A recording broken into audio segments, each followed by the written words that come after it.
வெளியில் அந்த மக்கள் நீதிமன்றத்தில் வந்து சாட்சியம் வழங்கினேன். அதை நான் உங்களுக்கு திருப்பியும் சொல்கிறேன். மே 16ஆம் தேதி வந்து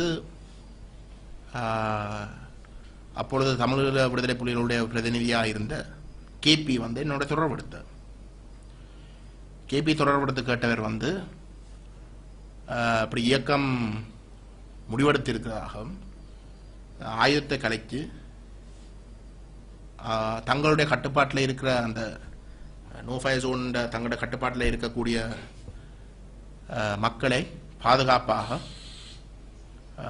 அவர்களை வெளியில் கொண்டு வருவதற்கு முடிவெடுத்திருக்கிறதாகவும் என்னை வந்து அரசாங்கத்தோட பேசி அந்த மக்களை பாதுகாப்பாக வெளியில் எடுக்கிறதுக்கான முயற்சி எடுக்க சொல்லி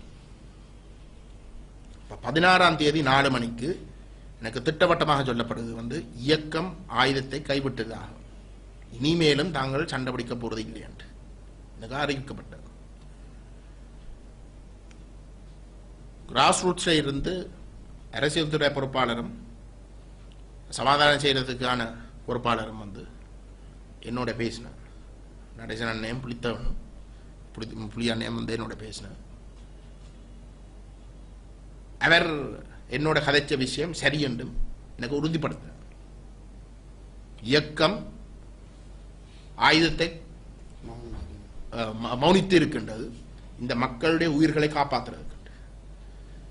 16ஆம் தேதி மே மாதம் வந்து தமிழ் தேசிய கூட்டமைப்புடைய கணக்கின்படியும் உங்களுக்கு சொல்லப்பட்டதின்படியும் 1,50,000க்கும் 1,00,000க்கும் இடைப்பட்ட ஒரு சனத்தொகை அந்த பிரதேசத்தில் இருந்தார்.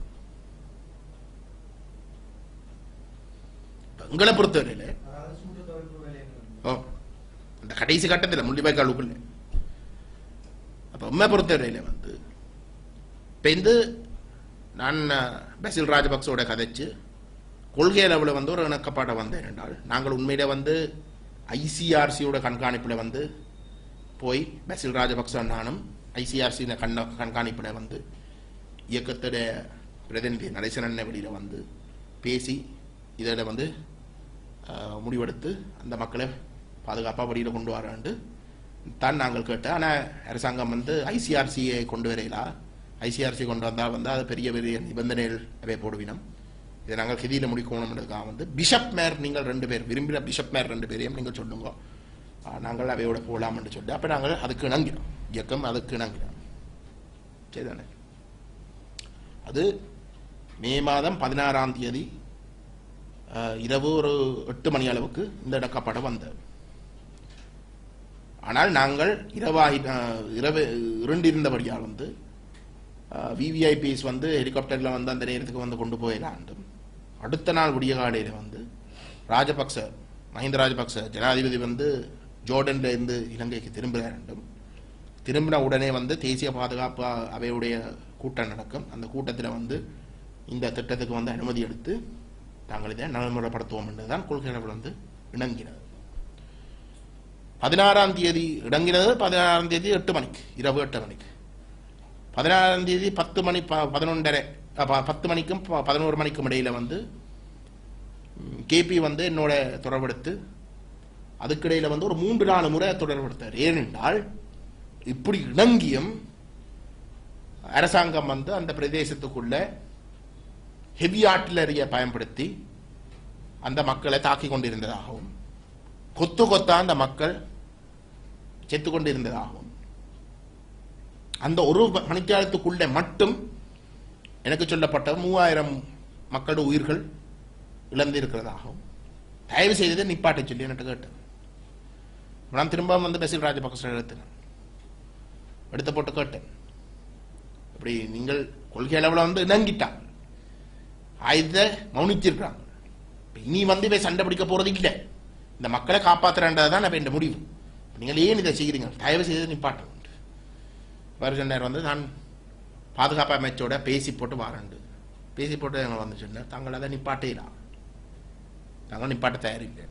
நான் என்ன சொல்ல வரேன்டா 16ஆம் தேதி 4 மணிக்கு குறைஞ்ச 8 மணி இரவு 8 மணிக்கு 1,50,000க்கும் 1,00,000க்கும் இடையில ஒரு சனத்தொகை வந்து அந்த பிரதேசத்தில் இருக்க இயக்கம் இனியும் சண்டை பிடிக்க போறது இல்லை என்றதை வந்து மிக தெளிவாக அரசாங்கத்துக்கு அறிவிக்கப்பட்டது. ஆக குறைஞ்ச வந்து 16ஆம் தேதியில இருந்தாவது அளிக்கப்பட்ட அத்தனை உயிர்களும் திட்டமிட்ட வகையில தமிழனும் அந்த மக்களை முழுமையாக அழிக்கணும் என்றதுக்கு மட்டும்தான் அளிக்கப்பட்டது. விளங்குது தானே?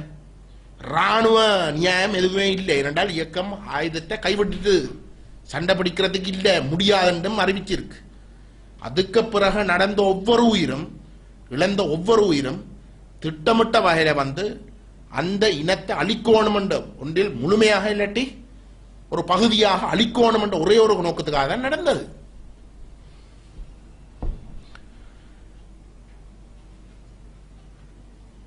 இது என்ன? இது நான் எனக்கு தெரிஞ்ச அளவுக்கு வந்து 16ஆம் தேதியில் என்ன நடக்குது எனக்கு தெரியாத எத்தனை முயற்சிகள் வந்து இதுக்கு முன்னதாகவும் இருந்திருக்கும். அப்ப என்ன இது? அப்படிப்பட்ட ஒரு நிலைமை இருக்க எங்களாலே எங்கட மக்களுக்கு நடந்த அநியாயத்தை வந்து வெளியில பேசணும்ன்றதுக்காக வந்து தெரிவு செய்யப்பட்ட நபர்கள் அதை செய்யாமல் வேற ஏதும் செய்கிறதை வந்து ஏற்றுக்கொள்ள முடியாது.